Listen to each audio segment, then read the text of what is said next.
I still remember the exact moment I stepped into that restaurant, heart pounding, trying to mask my nerves behind a smile. It was one of those upscale places in Manhattan where the chandeliers gleam like they're made of stars and the cutlery probably costs more than a semester of my scholarship. I had been invited by the fraternity at the tech firm where I interned, a group of future CEOs and legacy sons with names that opened doors I could barely knock on. I wore a dress that once belonged to my mother. Navy blue, simple, the fabric slightly faded but clean, ironed, and dignified. It was the only thing I owned that could remotely pass as formal.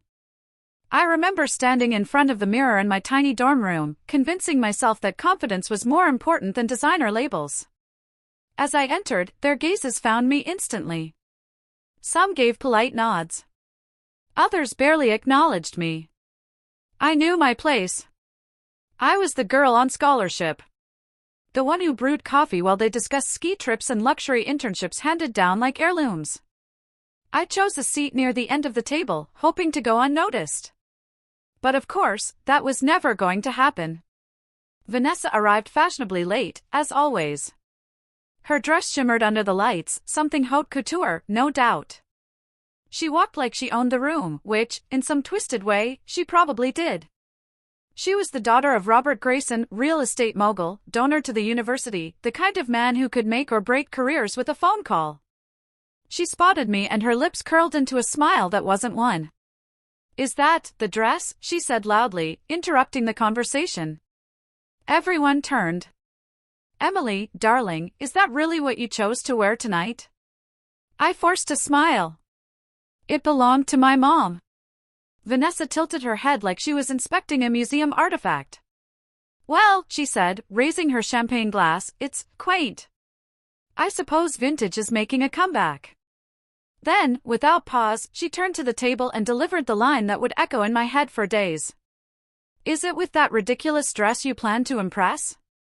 Laughter erupted. Not polite chuckles, real, raw, indulgent laughter.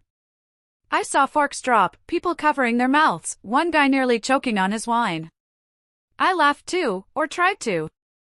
Just enough to seem like I could take a joke. But my throat burned, and my chest tightened. No one defended me. Not even the ones I'd helped with projects or shared lab hours with. I felt like I was shrinking in that chair, like every atom of dignity was being stripped away under their gaze. I looked down at my plate, pushing the salad leaves around. My hands trembled slightly. I kept my eyes low, trying to count down the minutes until I could slip away without anyone noticing. My cheeks were burning. I could feel the weight of every stare, every smirk. I thought of my mother and how she used to say, "Wear your pride like your best dress." But at that moment, all I wanted was to disappear. Then I heard it, heels clicking on marble, the hush of curiosity replacing the laughter. A black limousine pulled up just outside the window. At first, I didn't think anything of it. This was Manhattan, after all. But then the doors of the restaurant opened.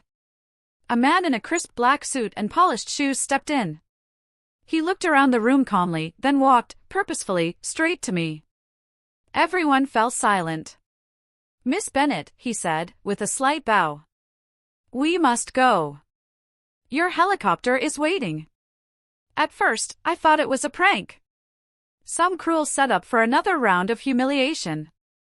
But there was no laughter now. Just stunned silence. Even Vanessa froze, her smirk vanishing. I glanced around, feeling like the world had tilted sideways. The man remained poised, waiting. And for the first time that evening, I stood up not because I wanted to leave in shame, but because I needed to find out what the hell was happening. I could hear my heartbeat echoing in my ears as I stood there, every eye in the restaurant glued to me. The man in the tailored suit didn't flinch. He was composed, almost regal, as if walking into a room full of Wall Street's golden children to fetch a girl in a worn-out dress was just another part of his day. He extended his hand, not to shake it, but to guide me. "If you please, Miss Bennet. Time is of the essence." My fingers brushed his sleeve as I stepped forward, and for a moment I was convinced I was in some surreal dream. The silence behind me was heavier than the laughter had been. I didn't dare look back. I didn't want to see Vanessa's face. Or maybe I did, but not yet. The night air outside hit me like a second shock. Crisp, sharp with the smell of luxury vehicles and high-end colognes. The black limousine stood like a shadow given form, sleek, polished, intimidating. The chauffeur opened the rear door with a practiced elegance, revealing a leather interior that looked like it had never known a fingerprint. I hesitated. Every instinct in me screamed this couldn't be real. But there was no cruelty in the man's voice, no smugness, no hint of mockery. Only professionalism. "May I?" he asked again, gently. I ducked inside, barely breathing. The door closed behind me with a heavy, muffled thump, sealing me into silence that buzzed with questions. The air inside was cool and scented with something subtle and expensive. There was a screen on the side panel, soft ambient lighting, and an envelope resting on the seat across from me. My hands hovered over it before I picked it up. It was ivory-colored, thick paper, the kind you see in wedding invitations for royalty. My name was written in a refined cursive on the front, Emily Bennett. Inside, a single card. The words were minimal but carried weight. "You are expected. AC." That was it. No explanation, no instructions, just a name, or rather, initials. My mind raced. AC? My first guess was that this was some kind of mistake, but my name had been too precise. And how had they found me, at that exact moment, in that exact place? The chauffeur spoke through a soft intercom. "We'll arrive at the helipad in approximately 30 minutes, Mississippi." Helipad? I leaned back against the seat, the motion of the car smooth as silk. My fingers tightened around the invitation. There were too many questions. Who was AC? Why me? And what awaited me at the other end of this ride? I looked down at the dress, my mother's dress, and something inside me shifted. 30 minutes ago, it had felt like a symbol of embarrassment. Now, strangely, it felt like armor. I didn't know what was coming, but I knew one thing: I wasn't going back to that restaurant. Not tonight. Maybe not ever. The limousine slid through the city like a whisper, unbothered by traffic, as though even Manhattan's chaos parted to make way for whatever this was. I sat there, still gripping the card as if it could explain the impossible. "You are expected. AC." The simplicity of it unnerved me more than if it had been overflowing with grand promises. There was something deliberate in the way it offered no explanation, only certainty. Outside the tinted windows, the glittering skyline gave way to quieter, more exclusive streets. I tried to think of anyone I knew with those initials, AC. No one came to mind. No one who could afford this. Certainly no one who would have access to a private helipad. At some point, my reflection caught in the glass and startled me. I looked out of place, like a character misplaced in the wrong story. My mother's dress clung to me with a stubborn grace, but it was so at odds with the luxury surrounding me that I almost laughed. Almost. When the car stopped, I expected some sleek, corporate building. But what I saw instead was a rooftop lined with blinking red lights and a waiting helicopter, blades already turning in a slow, expectant rhythm. The chauffeur opened my door as though nothing about this night was extraordinary. He offered no explanation, only a calm, "They are waiting for you." The pilot greeted me with a slight nod and helped me in. My hands trembled as I fastened the harness. The interior was modern, almost futuristic. There was no other passenger. Just me. The headphones clicked on with a soft buzz, and the pilot's voice filled my ears. Destination, Caldwell Estate, East Hampton. Caldwell. That name stirred something. I had heard it before, in conversations about wealth that operated on another planetary scale. But I couldn't place it exactly. Was this who AC was? Caldwell? The helicopter lifted off, and Manhattan shrank beneath us, its noise, its ridicule, its sharp-edged cruelty dissolving into a grid of golden lights. I stared down until it disappeared entirely, wondering if the people in that restaurant were still talking about me. Or if I had already become a strange anecdote. Remember that girl? The one with the dress and the limo? The flight was short, maybe 20 minutes. When we began our descent, I saw it, a stretch of land cloaked in trees and elegance, with a mansion that looked like it had been carved from marble and legend. The helipad rested beside a circular driveway lined with lights and a fountain in the shape of a winged horse. As I stepped out, the wind from the blades whipping through my hair, a group of people waited by the entrance. They were dressed in formal attire, quiet and composed. Not curious, not visibly, at least, but prepared. As if they had been briefed on who I was. As if my arrival had been orchestrated down to the second. A woman in a black dress approached. "Miss Bennet, welcome," she said with a smile so professional it barely touched her eyes. "We're honored to receive you this evening." I didn't know what to say. I wanted to ask a dozen things. Who invited me? Why? Was this some experiment, some elaborate joke with high production value? Instead, I simply nodded. She led me through massive oak doors into a hall of chandeliers, oil paintings, and polished stone floors. The place smelled like wealth and old money, subtle wood polish, fresh flowers, and history. Every corner whispered that I didn't belong. But I walked in anyway. There were murmurs of conversation from a nearby room. Laughter, the clinking of glasses. The woman guided me past it toward a staircase, then paused and handed me a thin silver envelope. "This is your room key," she said. "You'll want to freshen up before the evening begins." "The evening?" She smiled. "There's a dinner. You're one of the special guests." I took the envelope. "And who exactly invited me?" Her smile widened, marginally. "A gentleman who signs with his initials. That's all I'm permitted to say for now." She turned and disappeared down the corridor. I stood there for a moment, key in hand, wondering how I had gone from being humiliated at a table of peers to being a guest of someone powerful enough to summon a helicopter. I wasn't sure if I was being rescued or tested. But I was about to find out. My room was nothing short of surreal. When I turned the key and pushed the door open, I half expected to find someone else's life waiting inside. The space looked like it belonged in a magazine that featured houses normal people only dream about. Cream-colored walls, velvet armchairs, a balcony that opened onto a view of the Atlantic, and a walk-in closet bigger than my entire dorm. I didn't unpack because there was nothing to unpack. I hadn't brought anything. No makeup bag, no evening gown, no shoes beyond the sensible pair I had worn to dinner. But on the bed, as if someone had anticipated that exact detail, was a box tied with silver ribbon. I untied it cautiously and found a dress inside, black, elegant, timeless. My size, impossibly.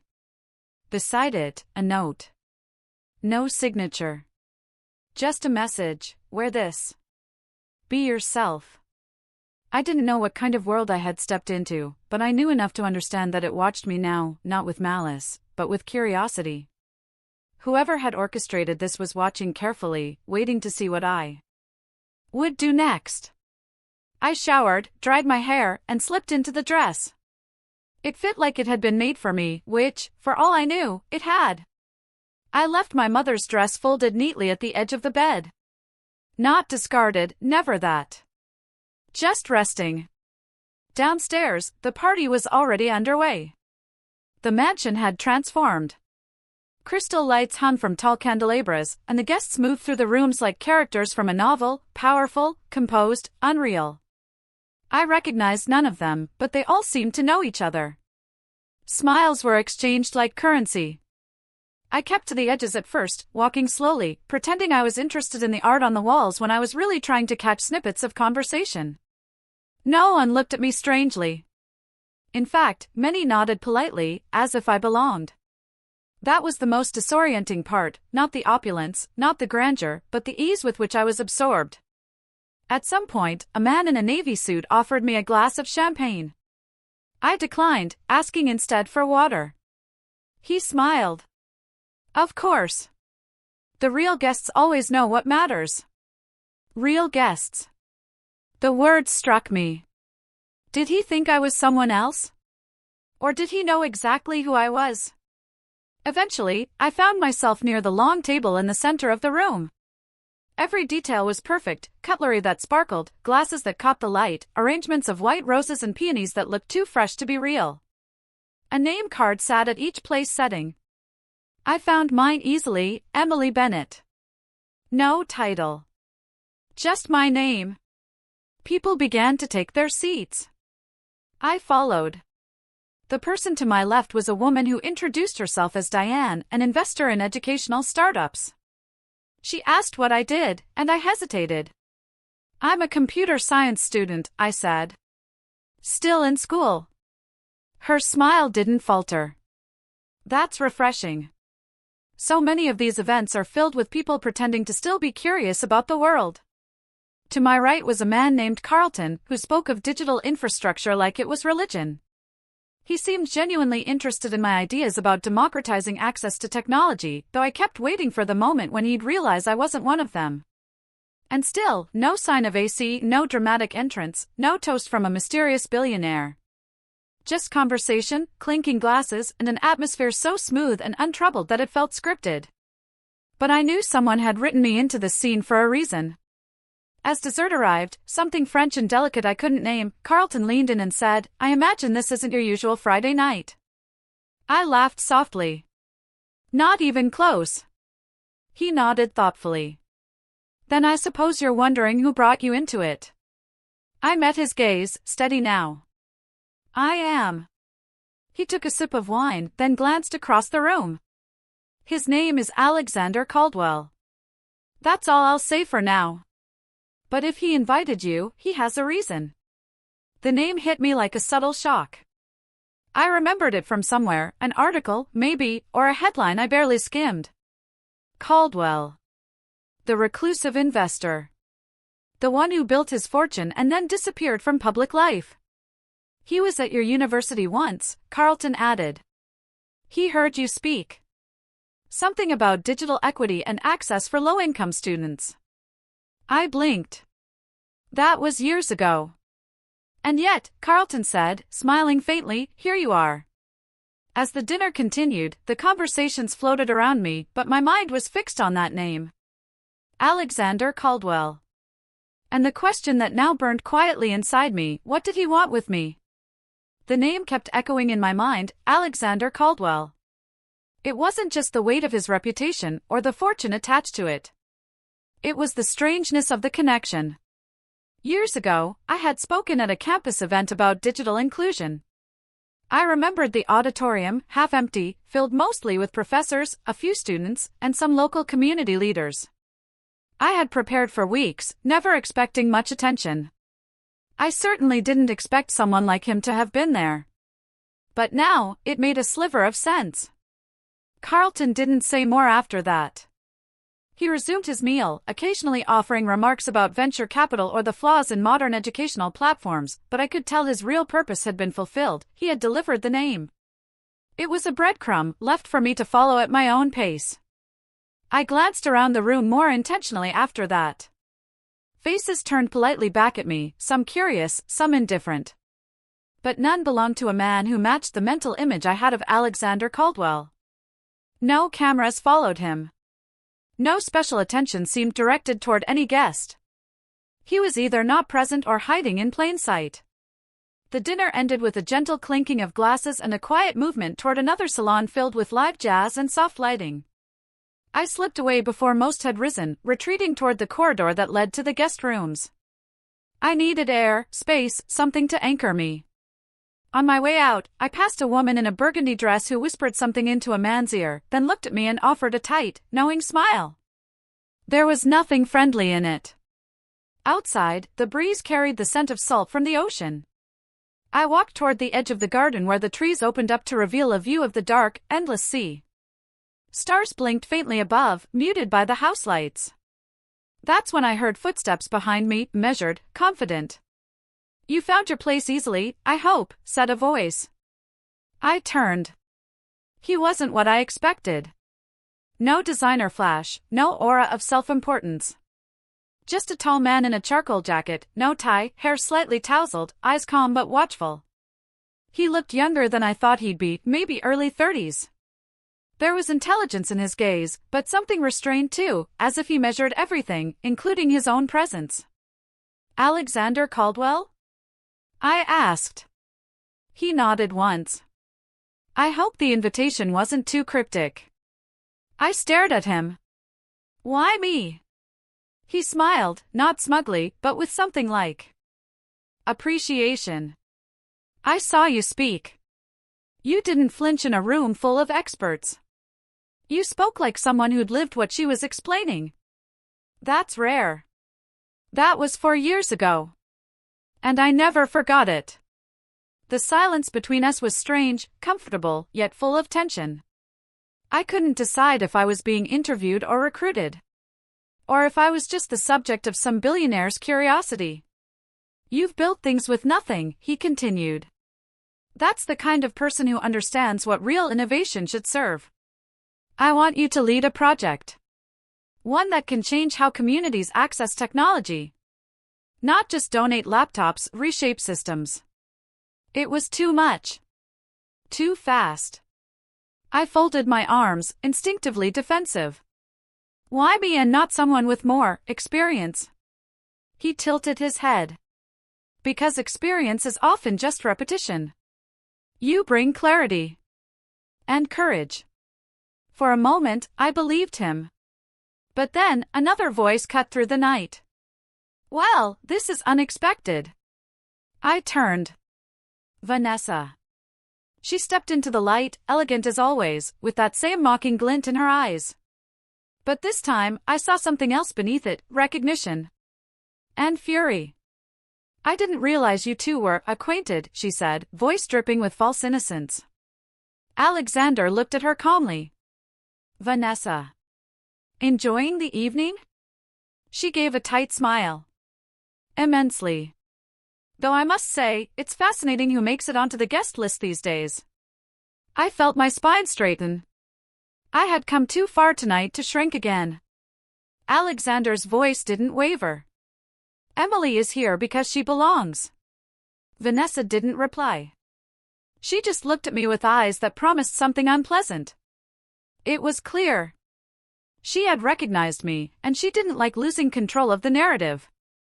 I didn't see him reappear until much later in the evening.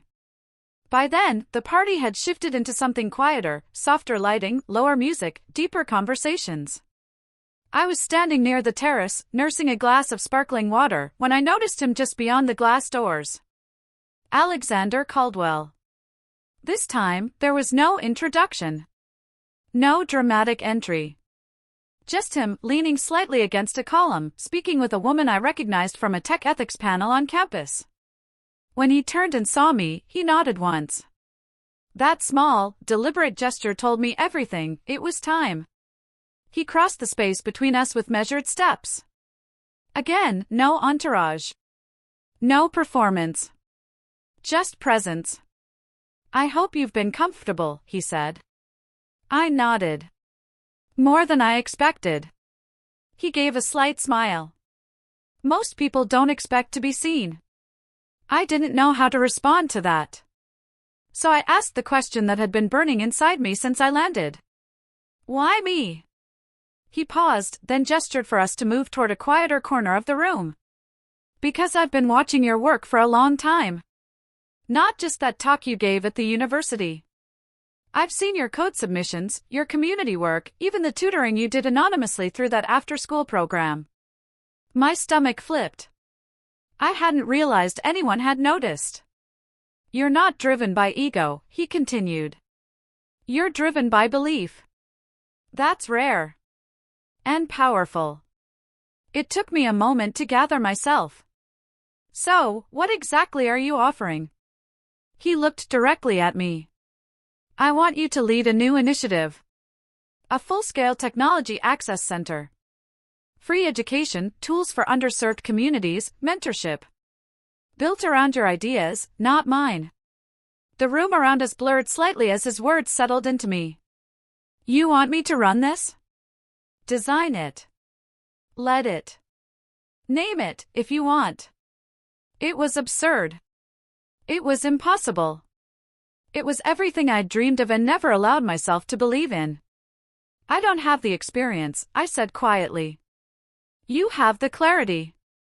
You've lived the need. That's what matters. Before I could respond, a familiar voice sliced through the air. Well, Vanessa said, emerging from behind a row of guests. Her smile was razor-sharp. This explains a lot. Alexander's face remained neutral. Vanessa. She gave him a mock salute.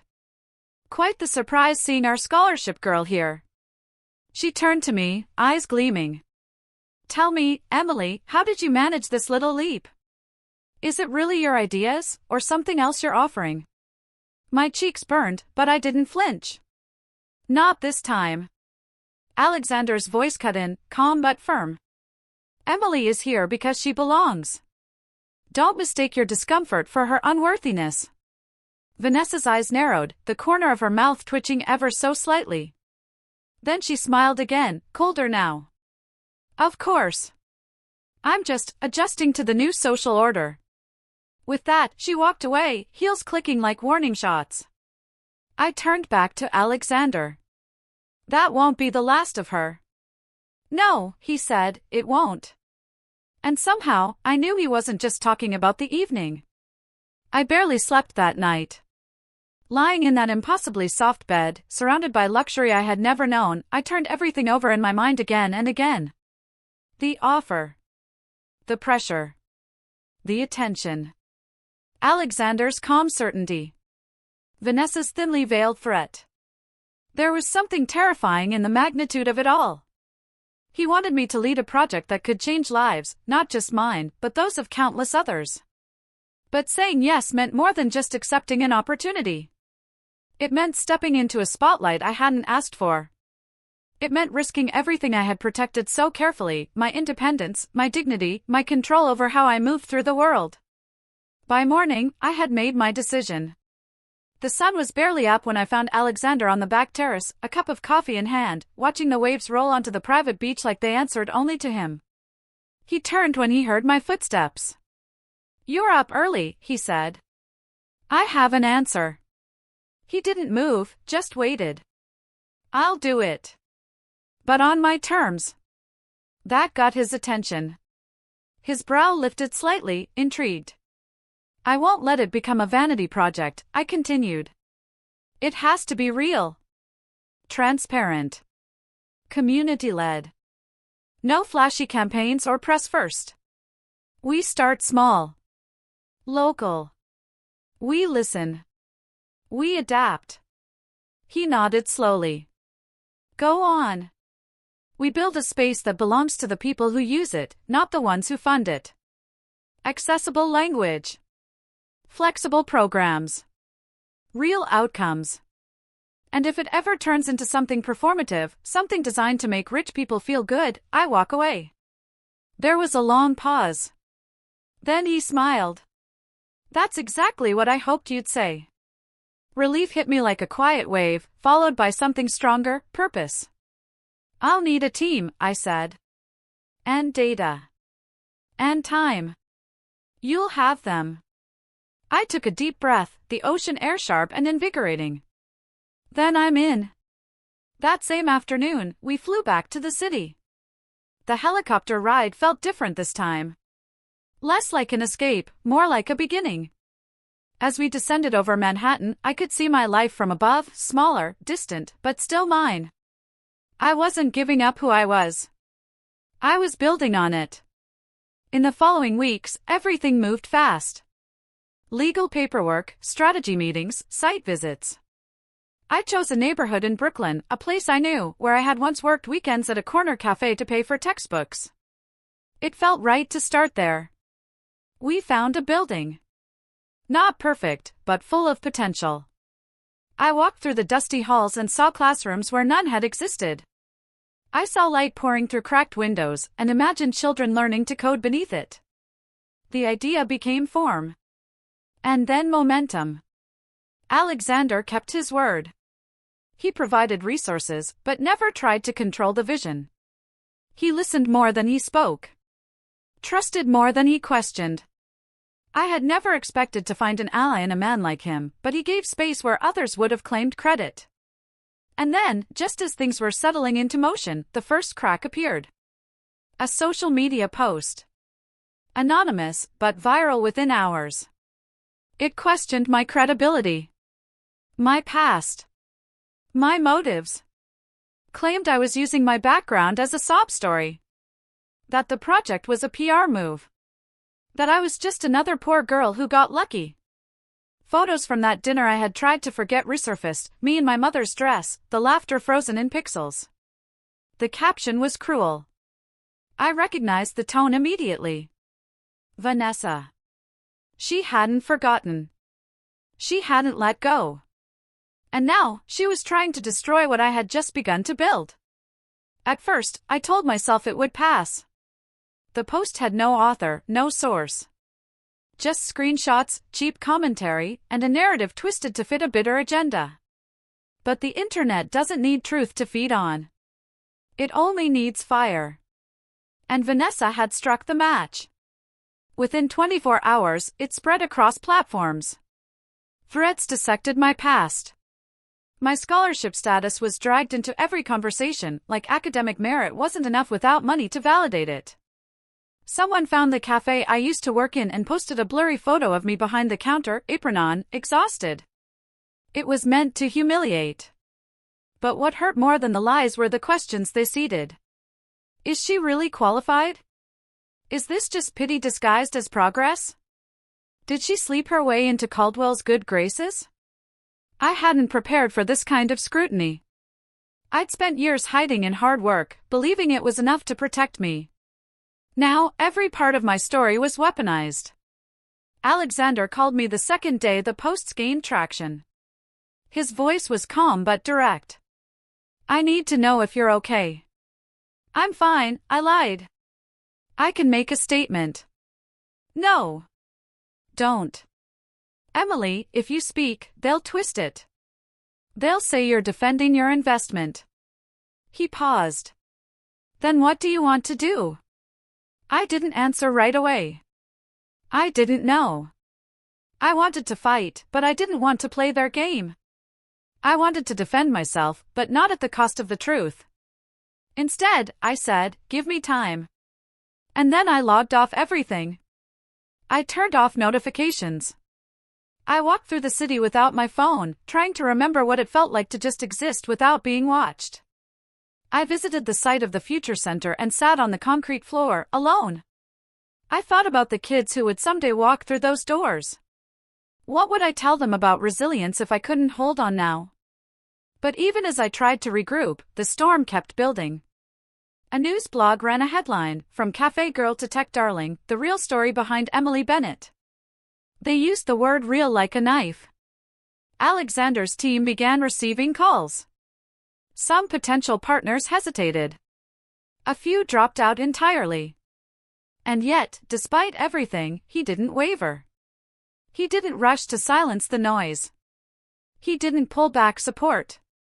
He simply waited. But what I hadn't expected, what I couldn't have predicted, was what happened next. Voices began to rise. Not influencers. Not journalists. People. Real people. My old calculus professor tweeted, Emily Bennett was the only student who ever stayed after class to help others understand the material. I'd trust her with my daughter's education. A woman I barely remembered from my hometown posted a story about how I had taught her son to use a computer for his job applications. Even the owner of the cafe where I used to work shared a note, she never took a tip she didn't earn. She stayed late to lock up when the pipes burst. And she still brought me coffee when I was sick. That's who she is. It wasn't loud. It wasn't coordinated. It was organic. A countercurrent. A quiet resistance against the smear. And slowly, the narrative began to bend. But Vanessa hadn't finished. I could feel it. This wasn't just a public shaming. It was a setup. A trap, perfectly laid. One she had spent years preparing, and now, finally, was executing with precision. But what she didn't know was that I had stopped running. I was going to face her. And this time, on my own terms. When the attacks online reached their peak, I expected silence from the people who had once known me. That quiet, polite distance that tends to follow controversy. But something unexpected happened instead. One morning, I opened my email and saw a name I hadn't thought about in years, Mrs. Hargrove, my high school English teacher. Her message was short, almost hesitant, but the attachment said everything. Emily, I kept this. I always knew you meant it. It was a scanned letter I'd written at 16 for a class assignment titled How I'll Change the World. In it, I had written, naively, boldly, about creating spaces where kids like me could learn technology, even if they couldn't afford the hardware. I had signed it, someday, I'll find a way. I sat on the floor with my laptop, reading that letter over and over. It was clumsy. Idealistic. But it was pure. That was the spark. More messages came, some from people I barely remembered. One was from a woman whose son I had helped with math back when I worked at the cafe. She wrote, "You made him feel smart for the first time." He never forgot that. An old neighbor posted on social media, reminding the world that I used to fix community laptops for free on weekends, often using borrowed parts. Even the cafe owner chimed in with a photo of me behind the counter, captioned, "This girl used to clean tables and talk about algorithms." She dreamed big and worked bigger. These weren't viral posts. They were quiet truths. Real memories that countered the fabricated image Vanessa had tried to project. And they began to add up. People started questioning the narrative. Then something even more unexpected happened. A journalist, someone with a reputation for honest, in-depth reporting, reached out. She didn't want a clickbait quote or a flashy headline. She wanted a conversation. I agreed. One interview. On my terms. I told her everything. About the scholarship. The dress. The humiliation. About Alexander and the offer. About Vanessa, though I never said her name. I spoke plainly about the weight of walking through elite spaces while carrying the scars of struggle. About dignity and the cost of being underestimated. When the piece went live, it didn't explode. It unfolded, like a long breath finally exhaled. Readers shared their own stories. People who had been shamed for being poor, for being different, for daring to dream in places that weren't built for them. My inbox filled with gratitude. And solidarity. But the shift wasn't just emotional. Donors who had withdrawn their support quietly returned. Partners re-engaged. Even members of Alexander's circle reached out with offers to collaborate. The damage Vanessa had tried to inflict had not only failed, it had awakened something stronger than I ever imagined. I knew she wasn't done. Silence, from someone like her, was never surrender. It was a pause before another move. But now, I wasn't alone. And I wasn't afraid. The morning of the launch felt unreal. I stood in front of the mirror, adjusting the collar of a soft blue blouse someone on the team had gently insisted I wear. No flash, no labels, just something clean and steady, like the space we were about to open. Behind me, the hum of people preparing echoed faintly, chairs being arranged, microphones tested, signage rolled out. The building looked nothing like the dusty shell I had first walked into weeks ago. Now it was alive, walls painted with community artwork, classrooms equipped with donated laptops, a quiet room with beanbags for after-school study. We called it the Access Center, simple and intentional. It didn't belong to me or to Alexander or to any one story. It belonged to the people who would use it. Outside, the sidewalk was lined with cameras, guests, and a growing group of curious locals. Inside, journalists waited near the stage. Vanessa wasn't among them, at least, not visibly. But I felt her shadow all the same. As we prepared to begin, Alexander appeared at my side. He didn't say much, just handed me a card with a single word written on it, "Speak." And so I did. I stepped onto the stage, looked out at the crowd, and began. I didn't talk about my achievements. I talked about access, what it meant, and how often it was confused with charity. I spoke about dignity, the silent pressure of pretending to belong, and the strength it takes to learn when no one expects you to succeed. I told the truth. People listened. I saw heads nodding, eyes watching, some even closing as if to hold the moment tighter. For the first time in weeks, I felt like I wasn't defending myself, I was declaring something. Then came the final question, from a journalist seated in the second row. His tone was polite, but his words cut through the room like a cold wind. There's been speculation, he said, about the nature of your relationship with Alexander Caldwell. Would you say this project is purely professional? A beat of silence. Alexander shifted slightly behind me, but I didn't look at him. I faced the room. What you're asking, I said, is whether a woman can earn an opportunity like this without owing her worth to a man. The journalist blinked. I don't answer rumors. I answer to the work. And if anyone still doubts why I'm here, look around. The answer is in every chair, every screen, every future student who will walk through that door. The audience was quiet. Not out of discomfort, but out of respect. And then the applause came. Not explosive, not dramatic. But full. Rooted. I stepped off the stage feeling weightless and heavy at the same time. But the moment wasn't over.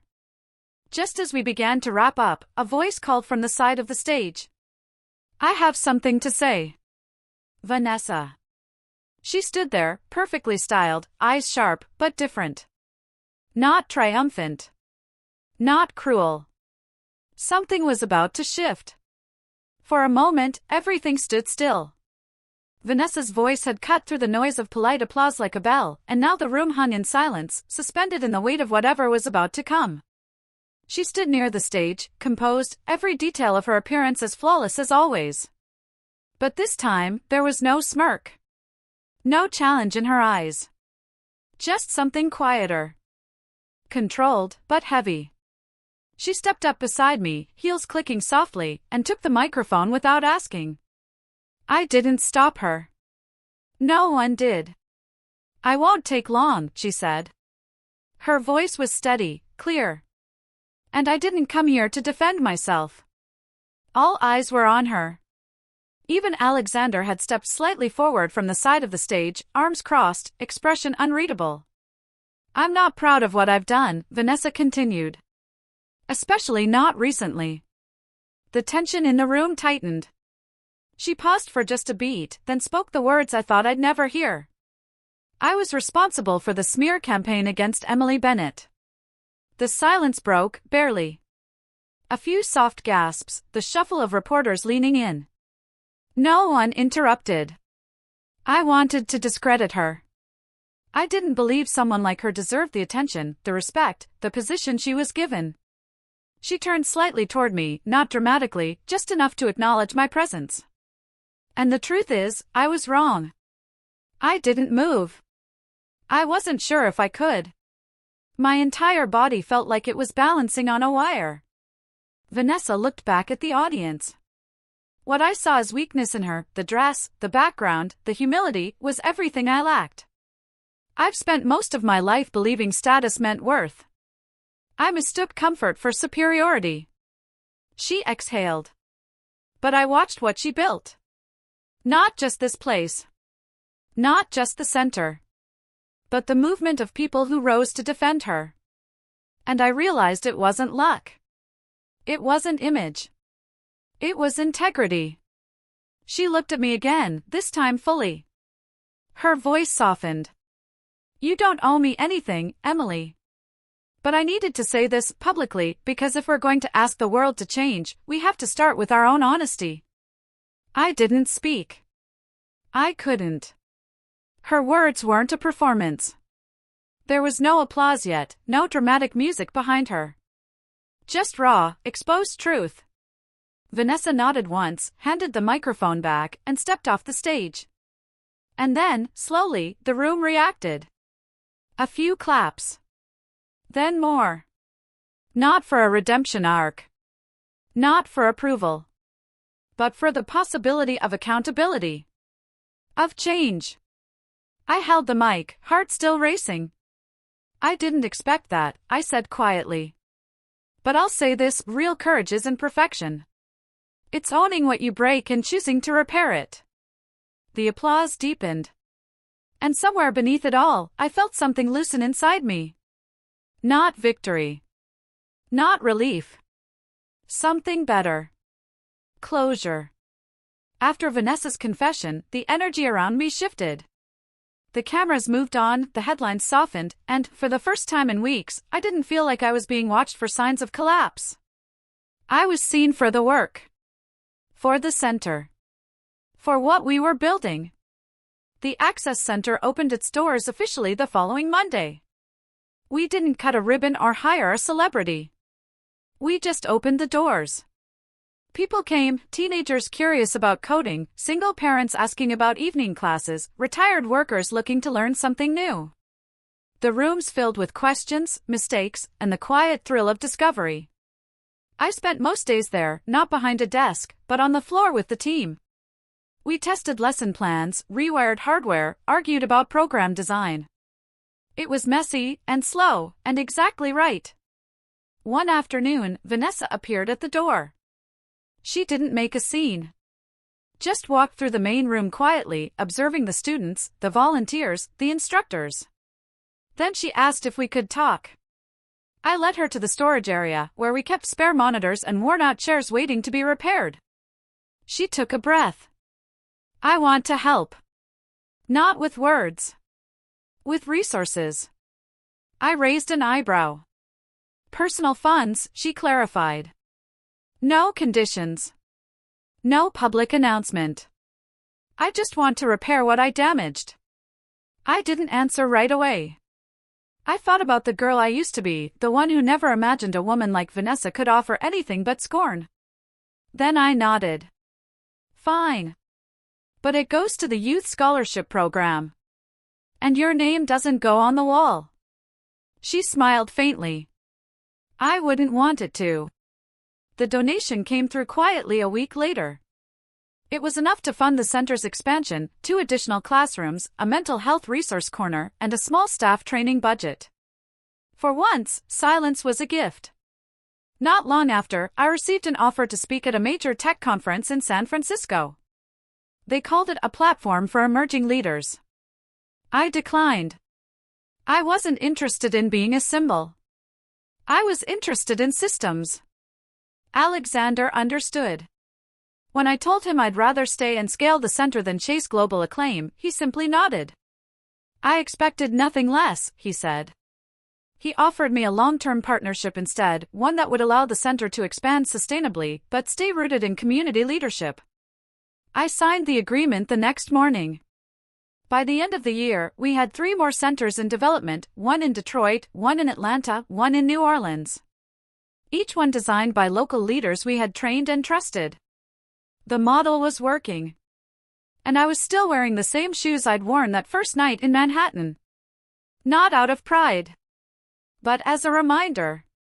It had been nearly a year since the night everything changed. Since the laughter in that Manhattan restaurant.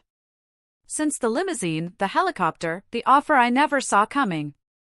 Since I stood on a stage, shaking, trying to prove I was more than a headline, more than someone's idea of charity or controversy. The city moved on quickly, as it always does. But in certain corners, in borrowed classrooms, refurbished libraries, and old buildings reborn with purpose, something real had taken root. The Access Center had become more than I imagined. More than any of us imagined. Students now mentored other students. Parents returned to school alongside their children. One of our earliest learners, a 17-year-old girl named Nia, built her own app to track neighborhood health services. She presented it at a local tech fair. She won. The centers in Detroit and Atlanta had opened without ceremony. Just doors unlocked. People welcomed. Laptops ready. And it was enough. I refused TV interviews. I turned down invitations to galas and closed-door innovation panels. The work was here, in the wiring of a new classroom, in the breath held by someone about to present their first project, in the questions that began with "What if I tried?" I had started traveling between cities quietly, checking on the programs, staying just long enough to help refine something and leave space for others to lead. This wasn't mine to own. It never had been. And then, one rainy afternoon in March, I found myself back in New York with an hour to spare before a meeting. I was walking through a quiet neighborhood in Brooklyn when I passed a familiar cafe. Smaller than I remembered. Fewer tables. Same smell of burnt espresso and something sweet in the air. I stepped inside, more out of curiosity than nostalgia. The place was nearly empty. A mother and son near the back. A man on his laptop. A girl working the counter, humming softly. I sat at a table near the window. No one recognized me. No one whispered or stared. After a few minutes, the little boy from the back table wandered over. He was maybe 6, all wide eyes and 2 big shoes. He looked at me carefully, then tilted his head. "Are you the lady from the TV?" I smiled. "I don't think so." He frowned, thinking. "The one who made the school thing? Where people go learn computers?" I nodded slowly. "That sounds like me." His face lit up. "I saw you. You're the one who helps people like my mom." His mom rushed over, embarrassed, pulling him back gently. She mouthed an apology, and I waved it off. Before leaving, I walked over to the counter and left enough for their drinks. I told the girl at the register she had a good voice. She smiled shyly. Then I stepped out into the soft rain and just stood there for a moment. It wasn't about recognition.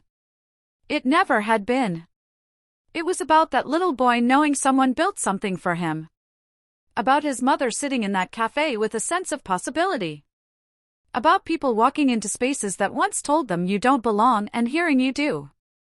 I looked down at the dress I wore. The same one. My mother's. Still strong. Still here. Someone once asked me if I had always believed I could change the world. I didn't. Not always. But I believed I could try. And sometimes, trying is enough to move the ground beneath you. Even if you start with nothing but an old dress and a stubborn dream.